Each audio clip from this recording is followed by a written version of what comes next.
ನಮಸ್ಕಾರ ಸ್ನೇಹಿತರೆ, ಎಲ್ಲರಿಗೂ PKV ಕನ್ನಡ ಯೂಟ್ಯೂಬ್ ಚಾನಲ್ಗೆ ಸ್ವಾಗತ ಸುಸ್ವಾಗತ. ಗೃಹಲಕ್ಷ್ಮಿಯ 11 ಮತ್ತು 12ನೇ ಕಂತು ಹಣ ಸ್ವಲ್ಪ ಜನಕ್ಕೆ ಬಂದುಂಟು ಅಂತ ಕಮೆಂಟ್ ಮಾಡ್ತಿದ್ದೀರಾ, ಆದರೆ ಇನ್ನೂ ಅನೇಕ ಜನ ಅಮೌಂಟ್ ಬಂದಿಲ್ಲ ಅಂತ ಕಮೆಂಟ್ ಮಾಡ್ತಾನೆ ಇದ್ದೀರಾ.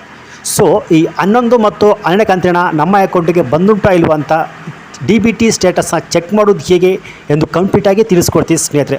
ಅದು ಸ್ನೇಹಿತರೆ, ನಿಮಗೆಲ್ಲ ಗೊತ್ತಿರುವ ಹಾಗೆ ಕಾಂಗ್ರೆಸ್ ಸರ್ಕಾರದ 5 ಗ್ಯಾರಂಟಿ ಸ್ಕೀಮ್ಗಳಲ್ಲಿ ಒಂದಾದ ಗೃಹಲಕ್ಷ್ಮಿ ಯೋಜನೆಯ ಹಣ ಇಲ್ಲಿಯವರೆಗೂ ಟೋಟ್ಲು 10 ಕಂತುಗಳು ಬಂದಿವೆ. ಅಂದರೆ ಟೋಟ್ಲ್ 20,000 ಹಣ ಬಂದಿವೆ. ಆದರೆ ಇನ್ನೂ ಈ 11 ಮತ್ತು 12ನೇ ಕಂತು ಹಣ ಇನ್ನೂ ಬಂದಿಲ್ಲ. ಆದರೆ ಸರ್ಕಾರ ಹೇಳ್ತಾನೆ ಇದೆ, ಬರುತ್ತೆ, ಎಷ್ಟು ಬೇಕು ನೆಕ್ಸ್ಟ್ ಮಂತ್ ಅಂತ ಹೇಳ್ತಾನೆ ಇದೆ. ಸೊ ಆಲ್ಮೋಸ್ಟ್ ಇವಾಗ ಜುಲೈ ಮುಗಿದು ಆಗಸ್ಟ್ 1 ಬಂದಿವೆ. ಸೊ ಲಾಸ್ಟ್ ವೀಕ್ ತನಕ ಹೇಳಿದರು ಮಹಿಳಾ ಮತ್ತು ಮಕ್ಕಳ ಕಲ್ಯಾಣ ಇಲಾಖೆ ಸಚಿವೆ ಲಕ್ಷ್ಮೀ ಹೆಬ್ಬಾಳ್ಕರ್ ಅವರು ಇನ್ನು 8 ರಿಂದ 10 ದಿನಗಳ ಒಳಗೆ ಬರುತ್ತೆ ಅಂತ. ಸೊ ಇನ್ನೊಂದು ವಾರದೊಳಗೆ ಬರ್ಬೋದು. ಸೊ ಅವರು ಹೇಳಿರೋ ಪ್ರಕಾರ ಇನ್ನೊಂದು ವಾರದೊಳಗೆ ಅಮೌಂಟ್ ಎಲ್ಲರ ಅಕೌಂಟಿಗೆ ಬರುತ್ತೆ ಅಂತಲೇ ಹೇಳಬಹುದು. ಸೊ ಇವಾಗ ಮಹಿಳೆಯರು ಈ 11 ಮತ್ತು 12ನೇ ಕಂತು ಹಣ ತಮ್ಮ ಅಕೌಂಟಿಗೆ ಬಂದುಂಟೇ ಇಲ್ವಾ ಅಂತ DBT ಸ್ಟೇಟಸ್ನ ಚೆಕ್ ಮಾಡೋದು ಹೇಗೆ ಕಂಪ್ಲೀಟಾಗಿ ತಿಳಿಸ್ಕೊಡ್ತೀನಿ. ಹೌದು, ಅಮೌಂಟು ಬಂದಿಲ್ಲ ಅಂತ ಹೇಳ್ಬಿಟ್ಟು ನೀವು ಬ್ಯಾಂಕಿಗೆ ಹೋಗುವ ಅವಶ್ಯಕತೆ ಇಲ್ಲ. ನಿಮ್ಮ ಮೊಬೈಲ್ನಲ್ಲೇ ತುಂಬ ಸುಲಭವಾಗಿ DBT ಸ್ಟೇಟಸ್ನ ಚೆಕ್ ಮಾಡಿಬಿಟ್ಟು ಅಮೌಂಟು ಬಂದುಂಟು ಇಲ್ವಾ ಅಂತ ನೋಡೋದು ಹೇಗೆ ಎಂದು ಕಂಪ್ಲೀಟಾಗಿ ತಿಳಿಸ್ಕೊಡ್ತೀನಿ. ಸೊ ಬನ್ನಿ ವಿಡಿಯೋವನ್ನು ಶುರು ಮಾಡೋಣ.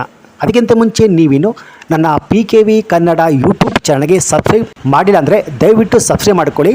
ಹಾಗೆಯೇ ಪಕ್ಕದಲ್ಲಿ ಬರುವಂಥ ಬೆಲ್ ಬಟನ್ ಒತ್ತಿ. ಸೊ ನಾನು ಯಾವುದೇ ವಿಡಿಯೋ ಅಪ್ಲೋಡ್ ಮಾಡಿದಾಗ ನೀವು ನೋಡಬಹುದು. ಬನ್ನಿ ವಿಡಿಯೋವನ್ನು ಶುರು ಮಾಡೋಣ. ಗೃಹಲಕ್ಷ್ಮಿ ಯೋಜನೆ 2,000 ರೂಪಾಯಿ ಹಣ ನಿಮಗೆ ಬಂದಿದೆಯಾ ಬಂದಿಲ್ವಾ? ಸೊ DBT ಸ್ಟೇಟಸ್ನ ಚೆಕ್ ಮಾಡಬೇಕಾ? ಹಾಗಾದರೆ ಮೊದಲು ನಿಮ್ಮ ಮೊಬೈಲಲ್ಲಿ ಪ್ಲೇಸ್ಟೋರ್ಗೆ ಹೋಗ್ಬಿಟ್ಟು ಅಲ್ಲೋಗ್ಬಿಟ್ಟು DBT ಕರ್ನಾಟಕ ಅಂತ ಟೈಪ್ ಮಾಡಿ. ಸೊ DBT ಕರ್ನಾಟಕ ಅಂತ ಟೈಪ್ ಕೊಟ್ಟ ಮೇಲೆ ನಿಮಗೆ DBT ಅಂತ ಒಂದು ಒಂದು ಓಪನ್ ಆಗುತ್ತೆ. ಸೊ ಈ ಆ್ಯಪ್ನ ಇನ್ಸ್ಟಾಲ್ ಮಾಡ್ಕೊಳ್ಳಿ. ಸೊ ಈ ಆ್ಯಪ್ನ ಇನ್ಸ್ಟಾಲ್ ಮಾಡ್ಕೊಂಡು ಆದ ಮೇಲೆ ಇಲ್ಲಿ ಕೇಳೋದು ಎಂಟರ್ ಆಧಾರ್ ಕಾರ್ಡ್ ನಂಬರ್. ಹೌದು, ಯಾವ ಮಹಿಳೆಯ ನೀವು DBT ಸ್ಟೇಟಸ್ ಚೆಕ್ ಮಾಡಬೇಕು ಅವರ ಆಧಾರ್ ಕಾರ್ಡ್ ನಂಬರ್ನ ಎಂಟ್ರಿ ಮಾಡ್ಕೊಳ್ಳಿ. ಎಂಟ್ರಿ ಮಾಡಿಬಿಟ್ಟು ಬಾಟಮ್ ಕಾಣ್ತಲ್ಲ ಈ ಬಾಕ್ಸ್ನೊಳಗೆ ಟಿಕ್ ಮಾಡ್ಕೊಳ್ಳಿ. ಟಿಕ್ ಮಾಡಿಕೊಂಡು ಗೆಟ್ OTP ಮೇಲೆ ಕ್ಲಿಕ್ ಮಾಡ್ಕೊಳ್ಳಿ. ಸೊ ಈ ಗೆಟ್ OTP ಮೇಲೆ ಕ್ಲಿಕ್ ಮಾಡಿದ್ಮೇಲೆ ನಿಮ್ಮ ಆಧಾರ್ ಕಾರ್ಡಿಗೆ ಲಿಂಕ್ ಆಗಿರೋಂಥ ನಂಬರ್ಗೆ OTP ಸೆಂಡ್ ಆಗುತ್ತೆ. ಸೊ ಬಂದಿರುವಂಥ OTPನ ಈ ವೆರಿಫೈ OTP ಮೇಲೆ ಕ್ಲಿಕ್ ಮಾಡ್ಕೊಳ್ಳಿ. ಕ್ಲಿಕ್ ಮಾಡಿಕೊಂಡು ಬಾಟಮ್ ಕಾಣ್ತಲ್ಲ ವೆರಿಫೈ ಮೇಲೆ ಜಸ್ಟ್ ಕ್ಲಿಕ್ ಮಾಡ್ಕೊಳ್ಳಿ ಸ್ನೇಹಿತರೆ. ಸೊ ವೆರಿಫೈ ಮೇಲೆ ಕ್ಲಿಕ್ ಮಾಡಿದ್ಮೇಲೆ ನಿಮ್ಮ ಪರ್ಸನಲ್ ಇನ್ಫಾರ್ಮೇಷನ್ ಕೇಳುತ್ತೆ. ನಿಮ್ಮ ನೇಮು, ನಿಮ್ಮ address, pin code, gender, date of birth, mobile number entry ಮಾಡಿಕೊಂಡು ಬಾಟಮಲ್ಲಿ ಕಾಣುತ್ತಲ್ಲ ಓಕೆ ಮೇಲೆ ಜಸ್ಟ್ ಕ್ಲಿಕ್ ಮಾಡ್ಕೊಳ್ಳಿ. ನಂತರ ನಿಮ್ಮ ಕ್ರಿಯೇಟ್ MPIN. ಹೌದು, ಈ DBT ಆ್ಯಪಿಗೆ ನಿಮ್ಮ ಪಿನ್ ಕೇಳುತ್ತೆ, ಅಂದರೆ ಪಾಸ್ವರ್ಡ್ ಕೇಳುತ್ತೆ. ಆ ಪಾಸ್ವರ್ಡ್ನ ಎಂಟ್ರಿ ಮಾಡ್ಕೊಳ್ಳಿ. ಸೊ ಆ ಪಾಸ್ವರ್ಡ್ನ ಮೇಲೆ ಕೆಳಗೆ ಎಂಟ್ರಿ ಮಾಡಿಕೊಂಡು ಬಾಟಮಲ್ಲಿ ಕಾಣುವ ಸಬ್ಮಿಟ್ ಮೇಲೆ ಕ್ಲಿಕ್ ಮಾಡ್ಕೊಳ್ಳಿ. ಸೊ ಸಬ್ಮಿಟ್ ಮೇಲೆ ಕ್ಲಿಕ್ ಮಾಡಿದ್ಮೇಲೆ ನಿಮ್ಮ ಆ್ಯಪ್ ಇವಾಗ ರೆಡಿ ಆಯಿತು. DBT ಆ್ಯಪು ಇವಾಗ ರೆಡಿ ಆಯಿತು.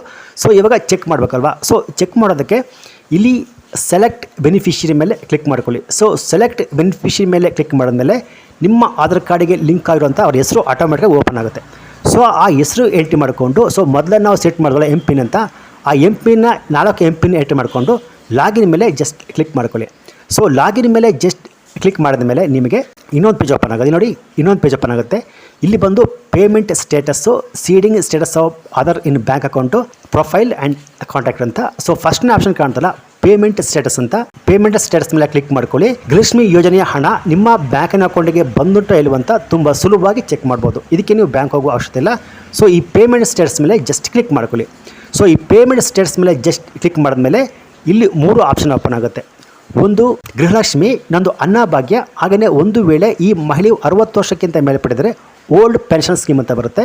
ಸೊ ಇವತ್ತು ನಾವು ಚೆಕ್ ಮಾಡುವಂಥದ್ದು ಗೃಹಲಕ್ಷ್ಮಿ ಮೇಲೆ ಜಸ್ಟ್ ಕ್ಲಿಕ್ ಮಾಡ್ಕೊಳ್ಳಿ ಸ್ನೇಹಿತರೆ. ನಂತರ ನಿಮ್ಮ DBT ಸ್ಟೇಟಸ್ ಈ ರೀತಿಯಾಗಿ ಓಪನ್ ಆಗುತ್ತೆ ಸ್ನೇಹಿತರೆ. ಹೌದು, ಇಲ್ಲಿ ನೀವು ನೋಡಬಹುದು ನಿಮ್ಮ ಪ್ರತಿಯೊಂದು ತಿಂಗಳು ಯಾವ ತಿಂಗಳಿಗೆ ಯಾವ ಡೇಟಿಗೆ ಅಮೌಂಟ್ ಬಂದುಂಟು ಎಲ್ಲ ಕೂಡ ಓಪನ್ ಆಗುತ್ತೆ. ಸೊ ಈ ರೀತಿಯಾಗಿ ಪ್ರತಿಯೊಬ್ಬ ಮಹಿಳೆ ಕೂಡ ತಮ್ಮ ಆಧಾರ್ ಕಾರ್ಡಿಗೆ ಮೊಬೈಲ್ ನಂಬರ್ ಲಿಂಕ್ ಆಗಿದ್ರೆ ಸಾಕು, ತಮ್ಮ ಮೊಬೈಲ್ ಮೂಲಕವೇ ಈ DBT ಸ್ಟೇಟಸ್ನ ಚೆಕ್ ಮಾಡೋದ್ರ ಮೂಲಕ ಗೃಹಲಕ್ಷ್ಮಿ ಯೋಜನೆಯ ಹಣ ಯಾವ ಡೇಟಿಗೆ ಬಂದಿದೆ, ಎಷ್ಟು ಅಮೌಂಟ್ ಬಂದಿದೆ, ಯಾವ ತಿಂಗಳಿಗೆ ಬಂದಿದೆ ಎಲ್ಲ ತುಂಬ ಸುಲಭವಾಗಿ ಚೆಕ್ ಮಾಡಬಹುದು ಸ್ನೇಹಿತರೆ.